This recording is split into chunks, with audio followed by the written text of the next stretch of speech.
Φίλοι μου, γεια σας και καλώς ήρθατε στο Μπουζούκιλαντ. Στο σημερινό βίντεο θα σας δείξω τι πρέπει να παίξετε για να μπορείτε να συνοδεύσετε ένα κομμάτι που είναι γραμμένο σε ρυθμό καρσιλαμά 7/8. Ο καρσιλαμάς 7/8 πολύ συχνά συγχέεται με το καλαματιανό. Πολλοί μουσικοί δηλαδή θεωρούν ότι ο καρσιλαμάς 7/8 είναι ένα ιδιαίτερο καλαματιανό. Γι' αυτό και στην Νότια Ελλάδα βλέπετε ότι σε σειρά με καλαματιανά μπαίνουν και καρσιλαμάδες 7/8 και χορεύονται κανονικά σαν καλαματιανό. Ωστόσο στη Βόρεια Ελλάδα το χορεύουν αντικριστά, όπως προστάζει και το όνομά του, καθώς στα τουρκικά καρσί σημαίνει αντικριστά, απέναντι. Η διαφορά τους τώρα είναι η εξής. Το κανονικό καλαματιανό που έχουμε δείξει στα προηγούμενα βίντεο έχει ως εξής. 1, 2, 3, 1, 2, 1, 2, 1, 2, 3, 1, 2, 1, 2. Έχει τα 3 όγδα μπροστά και μετά 2 διάρκεια. Ο καρσιλαμάς είναι ανεστραμμένος, δηλαδή 1, 2, 1, 2, 1, 2, 3, 1, 2, 1, 2, 1, 2, 3.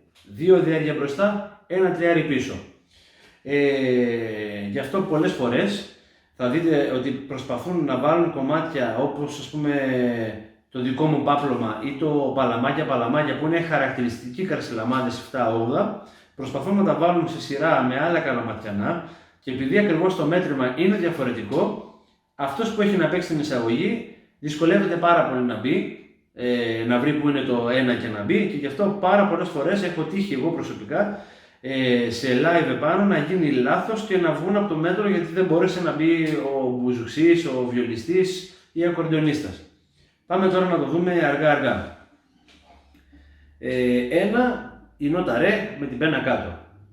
1, 2, 1, 2, 1, 2, 3. Είδατε, εδώ στο τελευταίο 2 πένες κάτω. 1, 2, 3. Για να μπορέσει να μας βγει να ξαναπαίξουμε την πένα κάτω στο επόμενο μέτρο. Δηλαδή, 1, 2, 1, 2, 1, 2, 3. Αυτό είναι, απλά πιο γρήγορα. Και τώρα θα σας δείξω μια άλλη παραλλαγή, η σωστή παραλλαγή που παίζουν οι περισσότεροι, γιατί δεν είναι ωραίο να παίζουμε συνέχεια ρε μπάσο.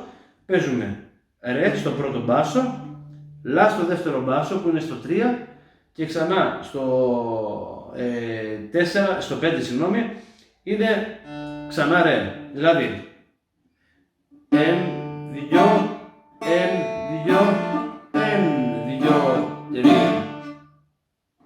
1, 2, ρε, λα τώρα. 1, 2 και ξανά ρε. 1, 2, 3. Και γρήγορα ακούγεται αυτό. Αυτό. Αυτά για τον καρσιλαμά 7/8. Αν σας άρεσε το βίντεο, κάντε ένα like και subscribe και ελπίζω να σας δώσω ένα από τα επόμενα βίντεο μου. Να είστε καλά, καλή μελέτη!